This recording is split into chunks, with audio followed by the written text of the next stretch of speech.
Back on your Gianna Volpe report, brought to you in part by Village Overhead Door in Southold, by the Duncan Inn in Jamesport, by the Crazy Fork in Manitowoc, and Feisty Acres in Jamesport. Happy to be back with Chris Hamilton with us this morning to talk about the East End Seaport Museum and Marine Foundation's awesome opening on Friday night at 5:30 of his photography exhibit, the Bayman's exhibit, Fishing Vessel, Jeremy H., Honoring Lost, Respecting Our Heritage, Creating a Legacy, Life Through the Lens of a Local Bayman, the official unveiling of the Bayman's display. Good morning, Chris. How are you this morning? Good morning. How you guys doing? Very well. So I understand that this is, you're going to be sharing your personal story as you unveil this exhibit. How many photographs will you have there? And if you don't mind sharing your story with us this morning. Sure. Well, right now I have 9 images that are creating the photography display at the East End Seaport Museum. They're all images that I've taken as a fisherman, working on the boat, being on the boat with my dad. And so, yeah, that'll be the opening reception for the photography exhibit. But as well, this past winter and spring, my father and I also created a Bayman's display for the museum, and trying to kind of encapsulate visually some of the different types of Baymen that work here on Long Island, the different types of tools they use, and also highlighting some of the different fish species that we catch. Phenomenal. Those fishermen. And so what are those? What are some of the different types of Baymen and the fish that they catch? Well, there's actually a lot more types of Baymen than I originally realized. There's not just draggers. There's actually hardly any draggers anymore. But there's a lot of guys who go scalloping. There's a lot of guys who use conch pots. There's a lot of guys who use fish pots. Unfortunately, there's no one really lobstering anymore. Although they're coming back. Lobsters locally. But now we also have, the oyster farmers. Right. And I guess you could even consider, maybe you could even consider some of the dock builders as Baymen, because they really, they're working on the water as well. True. Very true. Then you have guys who are rod and reel fishing for bluefish, for bass, for sea bass, for porgies. You have the recreational boats that take people out on daily trips. Then you have some guys who just, go out clamming or enjoying the bay recreation. Right. So will you be talking about, I guess, some memories with your brother? I mean, is this in his honor, or is the fishing?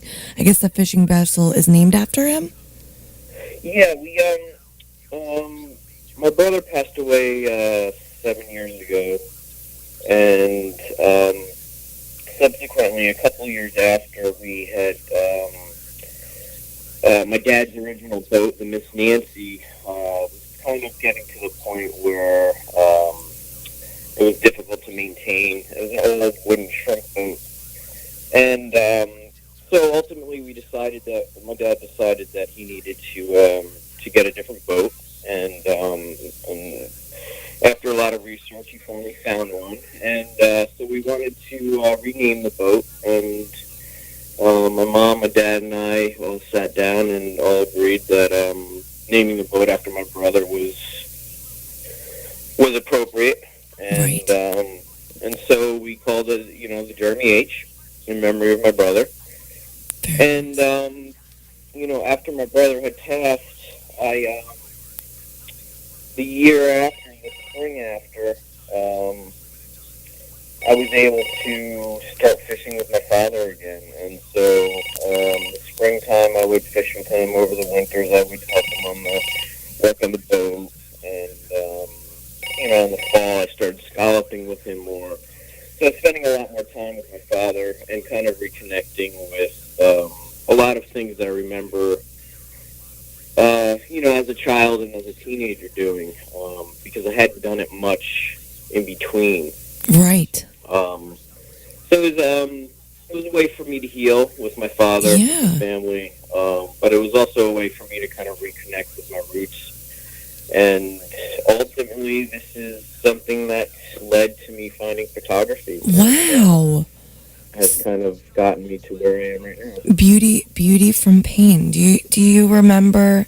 Do you have any memories of, like, did he used to go on the boat with you guys when you were kids? Who, my brother? Yeah. Oh, yeah, my brother loved fishing. He actually fished a lot more with my father than I did as a teenager. My brother would go out any chance he had. I remember as kids we had a rotation going, so it was Jeremy's turn one time, and then it was Chris's turn the next time. And I remember many times where I gave up my turn because I was too busy being a kid, and you knew how much going he out loved fishing it. wasn't as important to me. In fact, Right. my brother, he loved to go. So there were many times when my brother asked, "Hey, can I take your spot?" And I'd say, "Yeah." And he'd go fishing with my dad. He loved it. And he did that a lot more, even as the years went on. Wow. He fished with my dad considerably more than I did. And it probably wasn't until, my dates are probably off here, but probably wasn't until the early 2000s that I really started to get a little bit more involved with bass fishing and ultimately scalloping as well. Right. So, wow. So I guess it's, but you're getting out there now, and especially the way that you are photographing your father and Bayman, just in general. So have you been out on other boats besides your father's to photograph? Sorry, you're breaking up on me. Oh, okay. Unfortunately. I think you asked me, have I been on any other boats doing photography? Yes. No. And, for me, it's not, originally this wasn't even about photography for me at all. Right. It was just about spending time with my dad, and I, always had my phone with me, so it was pretty natural for me to, just take photos of the sunrise and birds and fish and kind of just, for my own enjoyment, just capture these moments that I was experiencing. And for me, I found a lot of peace on the boat, especially when you leave at 4:35 in the morning. You get to watch the sunrise, and have a nice calm morning. It's just, if you've never experienced that, it's just, it's a very peaceful moment, and it's something that I always relished in. So, the photography kind of just started happening organically, and I really had no idea that I was any good at it. I just enjoyed sharing, some of these photos on social media, same as Facebook originally. But for me, it's not something I look out. I look to say, hey, I'm going to go out on the boat and get this shot. It's more of I'm in the moment. I have a second. I pull my phone out. I take a shot of something. I put my phone back in my pocket, and I'm back to work. You have to imagine I have my gear on. I have my gloves on. There's salt water dripping off the net reel. There's birds flying around. There's fish slime. There's scales. So it's, having the iPhone made it easy for me to just, capture images without, really, being a photographer. Really, I'm just a fisherman who has a phone in his pocket and is able to capture these moments. So, no, I have never, done any photography on any other boats. And, I'm not sure that that's something I would do or wouldn't do, but I guess I haven't really thought about it. Right. It's not. Well, it's certainly not where you are right now. Right now, it's about the journey and about spending time with your dad. And how excited are you? I mean, so Friday, tomorrow, unveiling the Bayman's display. I mean, is your father just over the moon about it? Say that last. Will your father be there? I'm sure he will. Oh, of course, yeah. Yeah, my parents will be there. My sister-in-law is going to be there with my nephew. I'm not sure who else is coming, but I seem to be getting a good bit of support from the local community. Everyone's going to be there. Come on. I have a lot of people that come to my bar that say, "Hey, I can't wait to see you. I'm going to see you at the show."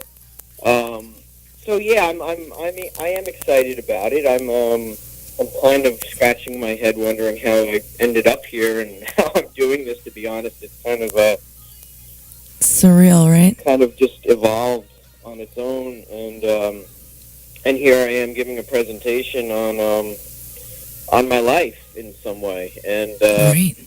When I first decided to do this, I was like, you know what, I could either just open myself up to the public and share my story, or I could keep it kind of emotionless. And for me, as difficult as it's going to be for me to kind of bare my soul in front of a lot of people, I think it's going to be good for me and my family in one way, but I think it's also brings a lot of the emotion that's behind my artwork. And right.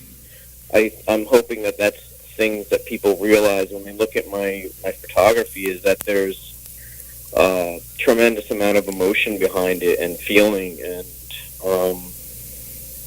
I'm hoping to evoke that from people. And excellent. Get them to think and get them to,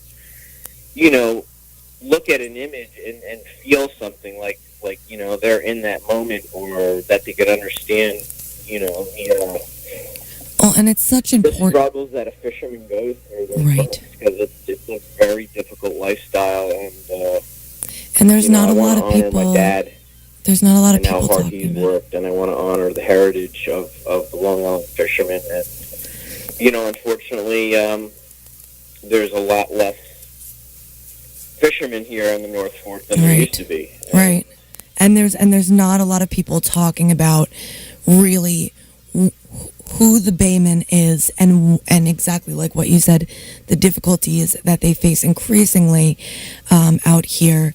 So glad that you're doing this. We have to wrap up for the day, but please, if you are here on the East End, and if you're an East Ender, you grew up here, you live here, this is important stuff. Go tomorrow, 5:30 p.m. Refreshments will be served. The fishing vessel Jeremy H. at the East End Seaport Museum and Marine Foundation. Chris Hamilton, thank you so much for being on the show today. Best of luck tomorrow. I wish I could be there. We'll see you next week here on the Gianna Volpe Report on 1390 WRIV, your hometown station. The Crazy Fork on the main road in Mattituck is the place for entertainment on the North Fork. From live comedy to music to the Revolution No. 9 variety shows, you'll have a good time. The Crazy Fork is comfy but classy, and the food is good.